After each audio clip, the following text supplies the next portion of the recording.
और नमस्कार, आप सभी देख रहे हैं ब्रांड न्यूज। मैं हूं आपके साथ कुणाल सिंह। जी हां, अभी मेरी मौजूदगी हरनौत विधानसभा क्षेत्र में है और पीछे बैकग्राउंड में कुछ लोग देख रहे होंगे और इनसे जानेंगे आज हरनौत में क्या चल रहा है। हमारे साथ डॉक्टर शिव जातन जी हैं। सबसे पहले आपको ब्रांड न्यूज में स्वागत है सर। जी सर, हरनौत में आए हैं। हरनौत में बहुत बहुत स्वागत है आपका। हरनौत में क्या चल रहा है सर?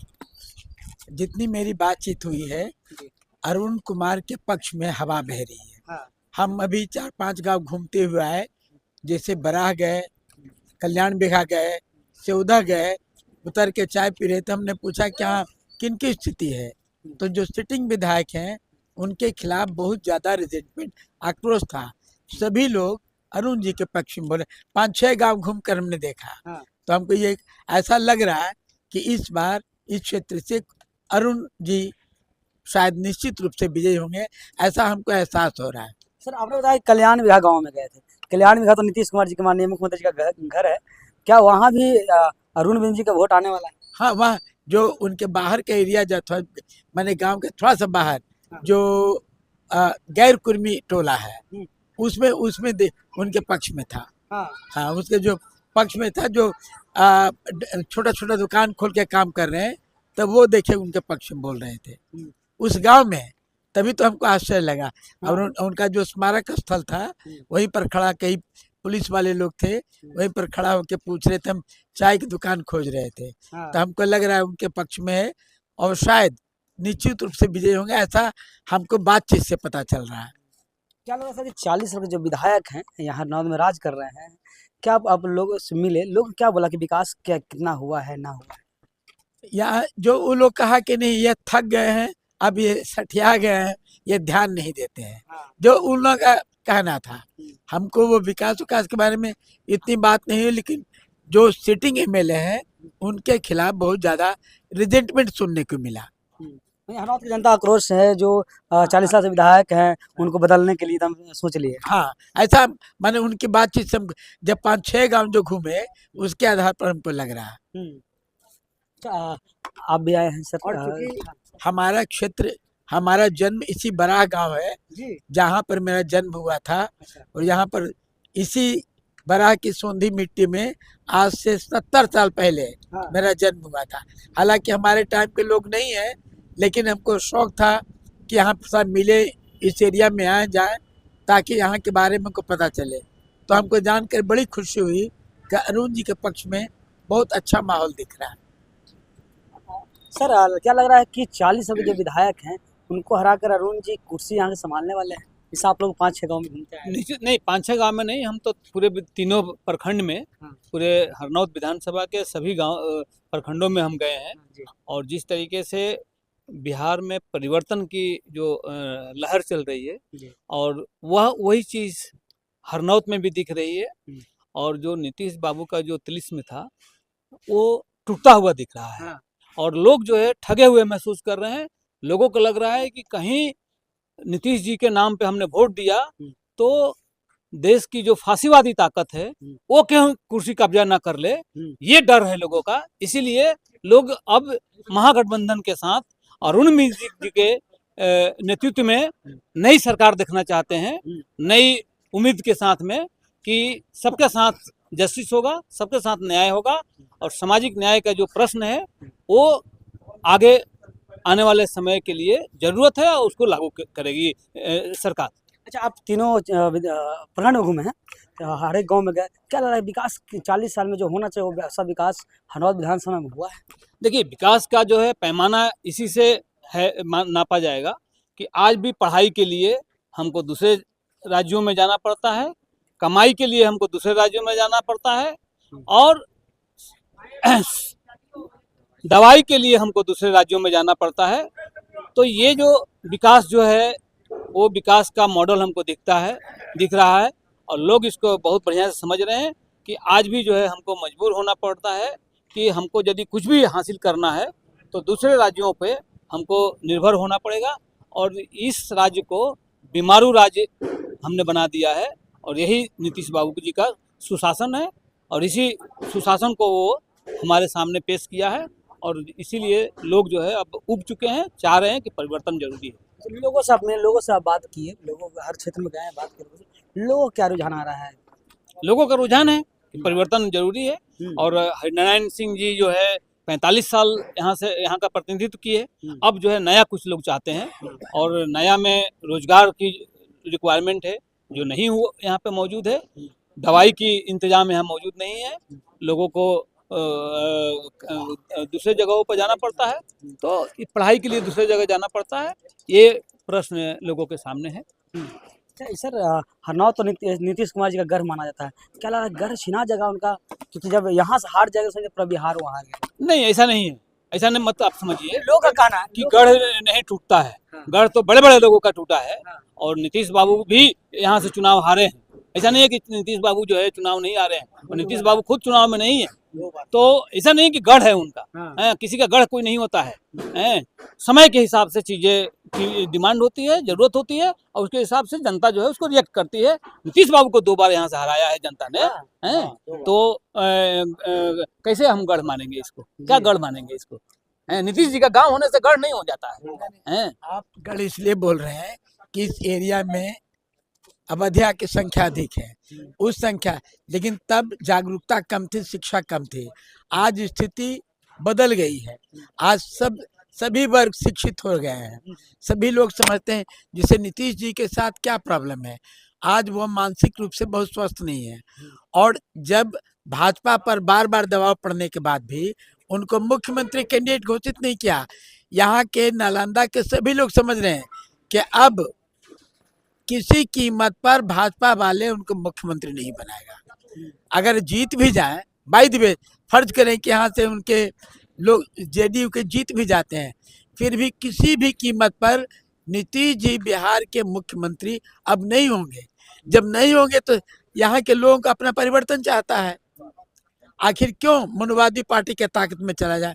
आप मोदी जी को देखें। नरेंद्र मोदी जी कल भाषण दे रहे थे कि यहाँ के महागठबंधन वाले लोग यानी तेजस्वी यादव लोग यानी यादव मिल करके उनके कनपट्टी पर पिस्तौल कट्टा तान करके मुख्यमंत्री पद घोषित किए, जो बिल्कुल सरासर झूठ है। सरासर केवल यादवों को बदनाम करने के लिए कि यादव पहले गुंडा था, आज भी गुंडा है। भविष्य में यदि तेजस्वी का शासन होगा तो यादव का गुंडागर्दी बढ़ जाएगा, जो बिल्कुल सरासर गलत है, 100% गलत है। उसी तरह आपने देखा होगा इनको अमित शाह कल भाषण में बोल रहे थे कि राहुल गांधी और लालू यादव ने 12 लाख करोड़ रुपया का लूट किया। इतना बड़ा झूठ, इतना सफेद बेशर्मी से झूठ बोलना सरासर मानवता को कलंकित करती है। आपकी जानकारी, आपके पाठकों की जानकारी के लिए, 2005 में बिहार का वार्षिक बजट मात्र 25,000 करोड़ रुपया का था। यानी जो बजट विधानसभा में पारित होता है, आप नोट कर लीजिए कि 2005 में लालू जी के टाइम में बिहार विधान मंडल में जो बजट पेश होता था मात्र 25,000 करोड़ रुपया का। और अमित शाह बोल रहा है कि 12 लाख करोड़ रुपया का लूट हुआ, जिसका बजट ही 25,000 रुपया है। 12 लाख करोड़ कहाँ से आ गया? तो भाजपा वाले केवल झूठ बोल करके, अफवाह फैला करके यहाँ के जो भोले भाले लोग हैं उसको ठग करके ये करते हैं। अभी आप पूछे विकास केवल रोड बनने, पुल पुलिया बनने, इमारत बनने से नहीं होता है। विकास का मतलब है कि आप कल कारखाना खोलें जहाँ के युवाओं को रोजगार मिले। आपको जानकर आश्चर्य होगा कि बिहार देश का सबसे युवा प्रदेश है। यहाँ के 58% आबादी युवा है और 58% में 25% युवा आज भी बेरोजगार है। उसको रोजी रोटी नहीं मिलता। क्यों? कि यहाँ कल आप देखें नालंदा में कितना कारखाना है, बताइए। एक केवल जो रेलवे का जो फैक्ट्री है उसको छोड़ दीजिए, तो अभी इस 20 साल में कितना कारखाना खुला। तो कारखाना अगर छोटा मोटा खुलता तो यहाँ के लोगों को रोजगार मिलता। और कहीं रोजगार तभी मिलता है जब वहाँ कल कारखाना खुले। अभी देखिए अमित शाह बोल रहे हैं कि बिहार में कारखाना खोलने के लिए ज़मीन नहीं है। ज़मीन होता तो बड़ा बड़ा कल कारखाना खुलता है। यह सफ़ेद झूठ है। जो बिहार का कृषि और किसान कल्याण विभाग का रिपोर्ट है कि बिहार में 40 लाख हेक्टेयर जमीन अनुपजाऊ है, जहां कल कारखाना खुल सकता है। लेकिन भाजपा वालों ने जानबूझकर कल कारखाना यहाँ नहीं खुला। क्यों? कि यहाँ के मजदूर गुजरात में जाकर काम करते हैं। दोनों में अंतर समझिए। बिहार में आज तक 3,386 छोटी छोटी कंपनी है, गुजरात में 33,970 कंपनी है, और उस कंपनी का मजदूर सब के सब बिहारी है। ये लोग जानबूझ के बिहार में विकसित नहीं होना चाहते हैं। अगर यहाँ के युवाओं को, मजदूरों को बिहार में काम मिल जाएगा तो 2000 किलोमीटर दूर जाकर के परिवार से अलग हट करके गुजरात में नौकरी करने नहीं जाएंगे, सभी के सभी बिहार में नौकरी करेंगे। नतीजा क्या होगा? गुजरात का फैक्ट्री बंद हो जाएगा। तो गुजरात का फैक्ट्री जारी रहे, बिहार से मजदूर आता रहे, इसलिए समय समय पर अमृत क्या नाम है, अमृत एक्सप्रेस चला रहे हैं। अमृत काल का अमृत एक्सप्रेस, ये सभी के सभी जनरल क्लास है, इसमें भर भर कर मजदूर जाता है। मजदूर कहाँ जाता है? दूसरे बड़े बड़े राज्यों में मजदूरी करने के लिए। अगर हमारे मजदूरों को यही काम मिल जाए, यही कारखाना खुलता, तो हम लोग यही खप जाते। 40 एकड़ जमीन में। देखिए एक बात और बता देते हैं, 2005 में बिहार पर टोटल 33,000 करोड़ रुपया कर्ज था, 43,000 करोड़ रुपया कर्ज था 2005 में। अब वह कर्ज बढ़कर के आज हो गया 3,61,000 करोड़, 3,61,000 करोड़ का भी कर्ज है। तो ये कर्ज लेकर क्या हुआ? ये कर्ज में आप नल जल योजना के नाम सुने होंगे। ये करीब करीब 24,000 प्लांट लगा है शुद्ध जल के लिए। एक नल जल का plant, WT water treatment plant नाम है, एक प्लांट बैठाने में केवल 3 लाख रुपए का खर्च आता है, और सरकार भुगतान कितना किया? 18 लाख एक पर, यानी 3500 करोड़ रुपया तो केवल नल जल में खा गया। ये बड़े बड़े नौकर था, लूट मार मचा रहा है। अगर हमारा कर्ज बढ़ रहा है, हम प्रतिदिन 63 करोड़ रुपया सूद भर रहे हैं, और सूद भरने के एवज में पॉकेट किसका भरा रहा है? बड़े बड़े नौकरशाह का, बड़े बड़े ठेकेदार का, बड़े बड़े नेताओं का। गरीबों का शोषण हो रहा है। तो मैम आपसे जानना चाहिए, हरनौत अब आए हैं, हरनौत में क्या लहर चल रहा है? यहाँ परिवर्तन की लहर चल रही है। हमारे अरुण कुमार जी जीत रहे हैं। यहाँ का युवा उनके साथ है। हम तो घूम के देख रहे हैं, चाहे आप चाय की टपरी पे बैठिए, चाहे मार्केट में जाइए, परिवर्तन की लहर सिर्फ हरनौत में नहीं, पूरे विधानसभा के साथ साथ पूरे बिहार में चल रही है। उसी दिन, जिस दिन नीतीश जी बीजेपी के साथ गए, उसी दिन जनता त्रस्त होना, जनता को शोषण पूरी तरीके से शुरू हो गया। मैं उत्तर प्रदेश से आती हूँ। उत्तर प्रदेश में स्थिति बद से बदतर है। कुछ लोग सोचते हैं कि ढोंगी बाबा जो हैं, योगी जी बुलडोजर बाबा के नाम से प्रसिद्ध है, तो सबको बुलडोजर सबके घर पे नहीं वहाँ चलता है। वहाँ जो गरीब है, जो उनके विरोध में बोलता है, उसके ऊपर बुलडोजर चलता है, उसका घर ढहाया जाता है, जो उनके खिलाफ जाता है, जो उनके कंट्रोल में नहीं रहता। अच्छा।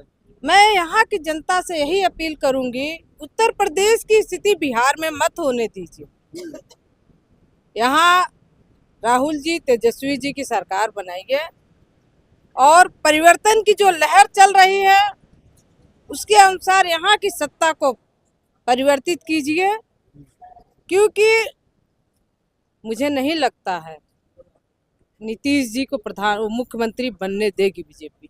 नहीं बनने देगी, बिल्कुल नहीं बनने देगी। वो तो कह रही है कि आप टेंशन मत लीजिए, चेहरा हो जाएगा। नहीं, वो नहीं बनने देगी। आप देख नहीं रहे हैं, नीतीश जी मंच नहीं साझा कर रहे हैं। उस दिन मंच पर मोदी जी का कार्यक्रम था, नीतीश जी को जबरदस्ती खींच के अंदर ले आए। मोदी जी नीतीश जी को जबरदस्ती खींच के लाए। दोनों में विस्फोट तो चल ही रहा है, क्योंकि ये जो मनुवादी लोग हैं बीजेपी के, वर्ण व्यवस्था की तरीके से जो इन्होंने सत्ता चलाया है, जो पूरे देश में जहाँ जहाँ इनकी सरकार है चला रहे हैं, उसी तरीके से, उसी के अनुसार जो 40 सालों से ओबीसी सरकार, चाहे लालू जी की रही हो, चाहे नीतीश जी की रही हो, उसे उखाड़ फेंकने के लिए ये मनुवादी लोग बिहार में कदम रखे हैं और वो चाहते हैं कि यहाँ की जो ओबीसी है, एससी है, एसटी 90% जो शोषित जनता है उसको और गरीब कर दे। उत्तर प्रदेश में बहन बेटियों के साथ बलात्कार हो रहा है।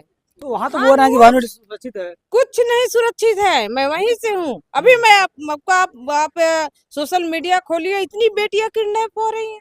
हाँ। बहुत ज्यादा वहाँ बेटियां किडनैप हो रही, कहाँ चले जा रहे हैं पता ही नहीं चल रहा है। तो सिर्फ 3 साल की बेटियों के साथ बलात्कार हो रहा है, वो भी सामूहिक बलात्कार। क्या है वहाँ? गुंडा राज है। और जब जांच होती है तो नाम किसका होता है? भारतीय जनता के पार्टी कार्यकर्ताओं का नाम का खुलासा होता है। कुछ नहीं होता है वहाँ, कोई कार्रवाई नहीं होती, FIR तक नहीं लिखी जाती। आप थाने में जाइए, 50,000 रुपए से नीचे अगर आप FIR दर्ज कराना चाहते हैं, आपके ही खिलाफ कोई कर्मकांड हुआ है तो कम से कम 50,000 रुपए फेंके तो FIR थाने में दर्ज होती है, भगा दिया जाता है। ये स्थिति है वहाँ के शोषित वंचित 90% लोगों का। जिसका वोट लिया उन्हीं का वहाँ शोषण हो रहा है।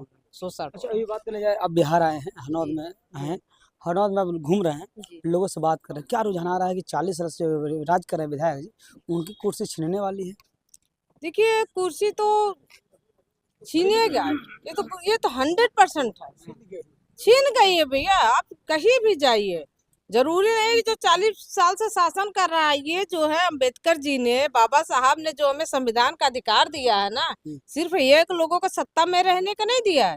ये वोट का अधिकार जो हम जनता के पास है, वो पूरी ताकत रखता है। भाई उसका तुम शोषण करोगे तो तुमको क्या बराबर बना के रखेगा? वो पलटेगा ना। ये लहर चल रही है अरुण भाई के साथ, ये परिवर्तन हो के रहेगा। जो बंदा 10,000 से हट रहा है वो 50,000 से जीतेगा। आप देख लीजिएगा जिस दिन काउंटिंग होगी। लहर चेंज हो गया, 40 साल के विधायक जी की तबीयत खराब हो जाएगी। बिल्कुल बिल्कुल, लहर पूरे बिहार की लहर, राज्य का जो है तेजस्वी जी का और राहुल जी का जो कार्यक्रम हुआ है वो सिर्फ बिहार तक ही नहीं सीमित है, वो अन्य राज्यों में भी उसका बहुत बड़ा फैक्ट पड़ा है। हाँ। और इन दोनों जोड़ियों को लोगों ने सराहा है, सराखों पे बैठाया है और पूरी तरीके से जीत यहाँ हो रही है महागठबंधन की, और जीत के रहेगी, सरकार बदले जी। बहुत बहुत धन्यवाद। सर, आप भी आए हैं? जी हाँ, मैं तो दिल्ली से हूँ। हाँ, दिल्ली से आप हैं, तो बिहार आए हैं, हरनौत में है अभी। हरनौत में क्या लहर चल रही है? मतलब देखिए, मैं एक स्वतंत्र ढंग से चीज़ों को देख रहा हूँ, सीधे सीधे कांग्रेस की ओर से नहीं हूँ। जगह जगह जाता हूँ, अलग ढंग से लोगों के बीच में कि क्या है, तो वही तेजस्वी तेजस्वी तेजस्वी और तेजस्वी के बाद जो तेजस्वी का मतलब है कि जो भी महागठबंधन का प्रत्याशी है वो जीत रहा है। कुछ जगहों पे मैं गया, कुछ जो जिनको कहा जाता है कि ये जेडीयू का परंपरागत वोट है, उन जगहों पे भी गया हूँ, तो वहाँ भी अंदर खाते जो है बहुत भयंकर निराशा है। और तीसरा कि इनके पास कोई पॉजिटिव एजेंडा नहीं है, एनडीए के पास कोई पॉजिटिव एजेंडा नहीं है कि हम क्या क्या करेंगे, जबकि इंडिया गठबंधन के पास, महागठबंधन के पास पूरा का पूरा एक पैकेज है और उसको लेके जा रहे हैं। ईबीसी के लिए अलग पैकेज है, महिलाओं के लिए अलग पैकेज है, शिक्षा के लिए अलग पैकेज है, स्वास्थ्य को लेकर अलग पैकेज है। तो ये जो पूरा एक पॉजिटिव एजेंडा के साथ जा रहे हैं, उनके पास वही 20-25 साल पुराना जंगल राज, इसके अलावा और कुछ है नहीं। तो अब जनता उब चुकी है। उस 20 साल के जो पैदा हुआ होगा बच्चा, जो 20 साल का हो गया होगा, तो उसको कुछ भी पता नहीं है कि क्या हुआ था। अब उसको पुरानी कहानी में कोई मज़ा नहीं है। अब वो धरातल पे चाहती है कि बदलाव हो, उसके लिए जगह जगह बहुत अंदर करंट, बहुत सुगबुगाहट है, और वो वोट में तब्दील होगा। 14 तारीख को रिजल्ट में आपको पता लगेगा। और बिहार में एक चीज़ और बता रहा हूँ कि पहली बार मैं बिहार आया हूँ चुनाव में, इसलिए नहीं आया कि चुनाव हो रहा। बिहार अब पूरे देश को एक नई दिशा देने जा रहा है इस चुनाव के जरिए, और इसका प्रभाव पूरे देश में पड़ने वाला है। और इनका बोरा बिस्तरा जो गुजरात से चले थे वहीं जाके सिमट जाएगा, ये मुझे पूरा पक्का भरोसा है।